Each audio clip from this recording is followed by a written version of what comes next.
Hey everyone. Please support what I do to help keep Greyhawk alive by subscribing to the channel. Also, please consider becoming a channel member to get early access to videos, exclusive live chats, quarterly adventure modules, and more. Thanks, and enjoy the show. I thought it would be interesting to talk about how to make your Greyhawk campaign feel more like Greyhawk. Today on Greyhawk Grognard.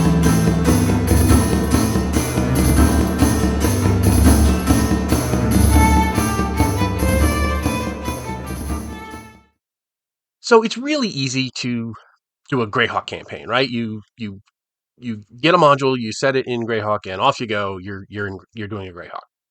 But there are certain things that you can do to make it feel more like Greyhawk, because otherwise, you can have a campaign that's technically in Greyhawk and it can just feel very generic, and it could feel like it could be in just about anywhere.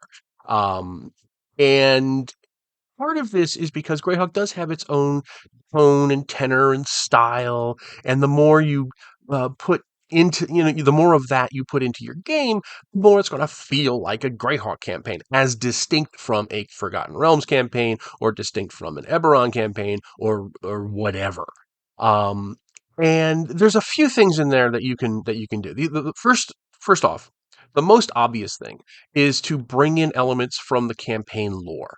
So if you have a forgotten tomb, say, the rather than just having it be a generic tomb that belonged to somebody that the players don't know, you could bring in an element of history from the Greyhawk campaign, and it doesn't have to be really specific. You don't have to go pouring through books trying to find the name of some ancient king that you could throw in there.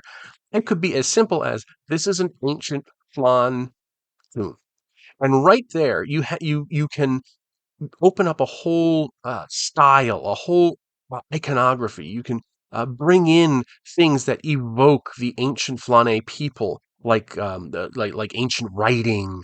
You could have carvings of people with tattoos all over them, and things like that, and kind of tie it into the history rather than having to be really specific. It is this individual who reigned from here to here. You can just kind of throw something like that in, and it has a subtle impact on the whole iconography of the place.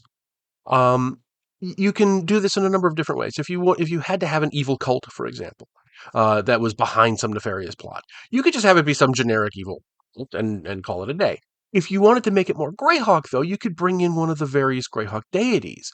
One of my favorites is Wastri, the Hopping Prophet, who is an amphibian human god of bigotry who wants to kill all demi-humans. So you're kind of bringing in this idea. It could be a subcult of Ayus, or it could be related to a demon lord, like we saw in the Temple of Elemental Evil, where you have the demon queen of fungi is behind the whole thing. So there's a number of different choices you could have in there. There's obviously Tharizdun is a kind of a catch-all evil deity. There's the elder elemental god. There's all kinds of good choices that you could have within the setting that kind of ties your adventure more into the broader setting. It doesn't have to have a real substantive impact on your adventure. You can still run your adventure the way you want, as long as you're not blatantly contradicting things, like having a demi-human cult of Wastri or something. Although even that, you could probably figure out some way of making it a heretical cult or whatever, and the demigod is actively trying to suppress it, and there's all kinds of things you could do. But the point is, you don't have to really change your vision in order to bring in these little bits of detail, and set things up. Just to kind of bring them more in line with the setting. Now, something else you can do is obviously to bring in some of the famous NPCs. Greyhawk was the breeding ground for so many famous named characters that most of them started off as player characters in the Greyhawk campaign.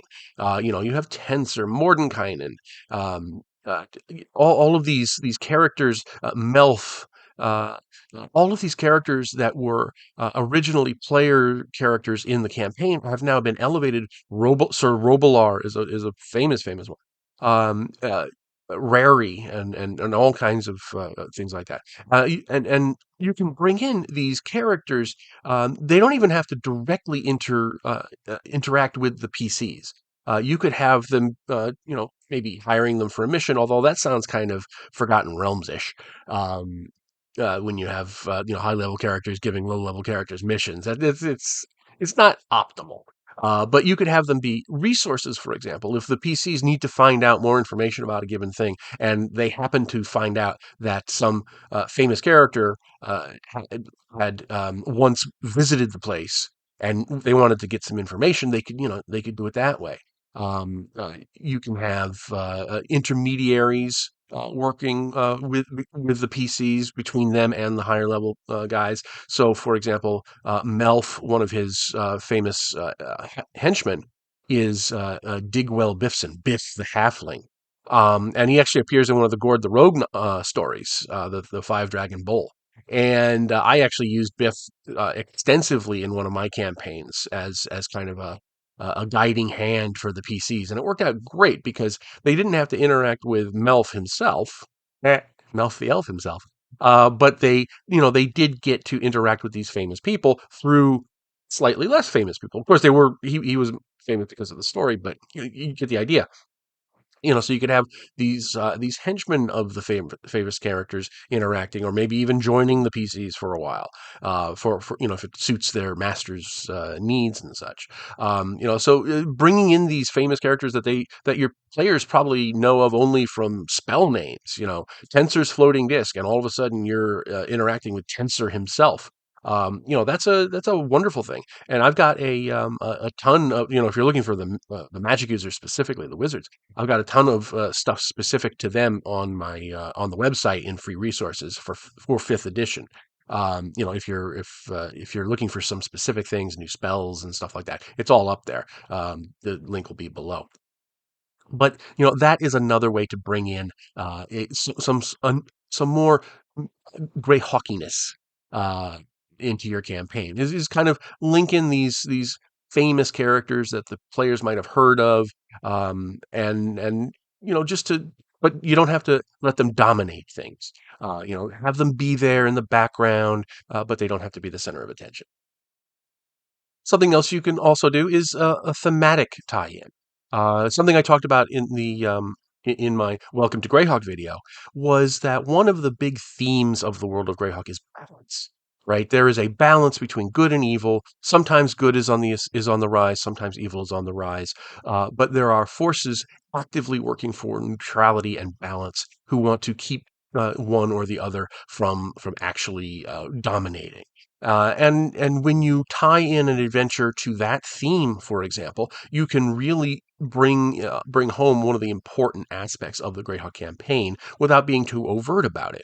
And this could tie in with what I was talking about with bringing in famous NPCs, because a lot of them are tied to this idea of balance. A lot of them are working for balance in the world of Orth to begin with. So you could bring them in to help guide the PCs along those lines.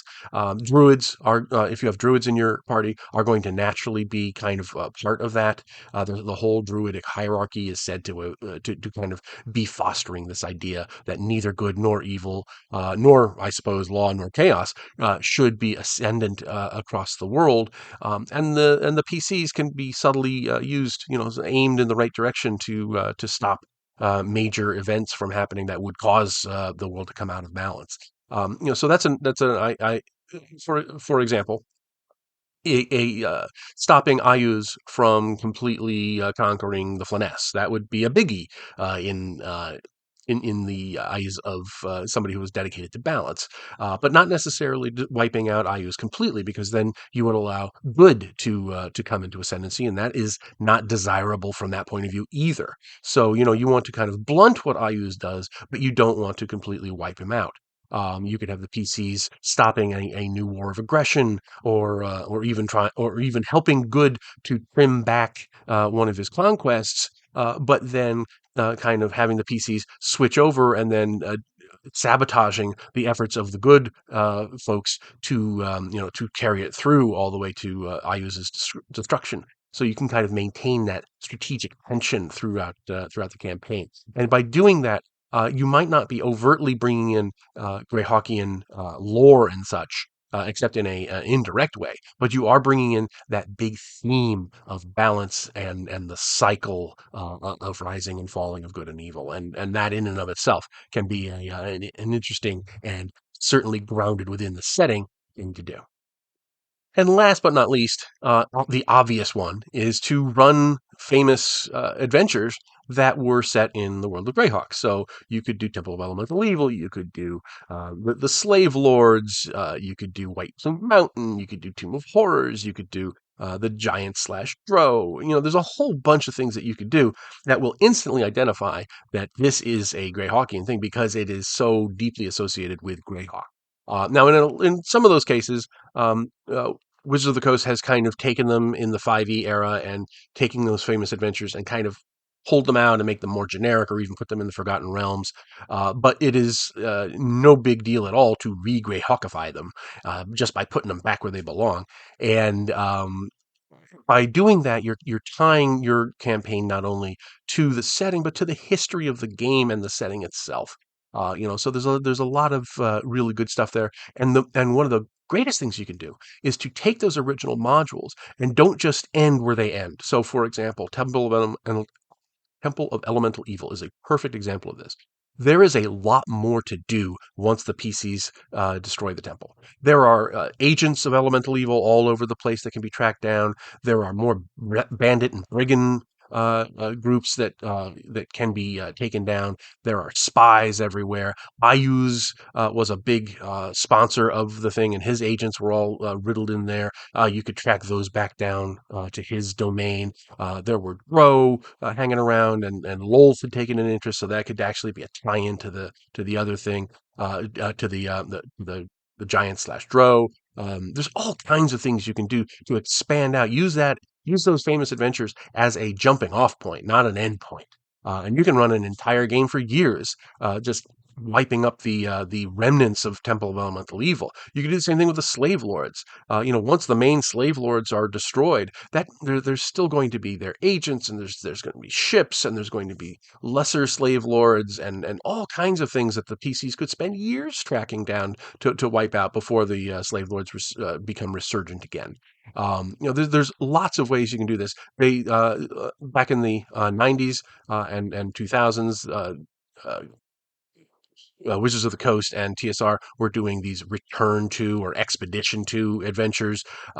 So you have like Return to White Plume Mountain, and that basically expands out the original and adds all kinds of new things in the mountain, and the plot continues past where the PCs had originally ended and stuff. You can literally do that with almost any one of those original modules.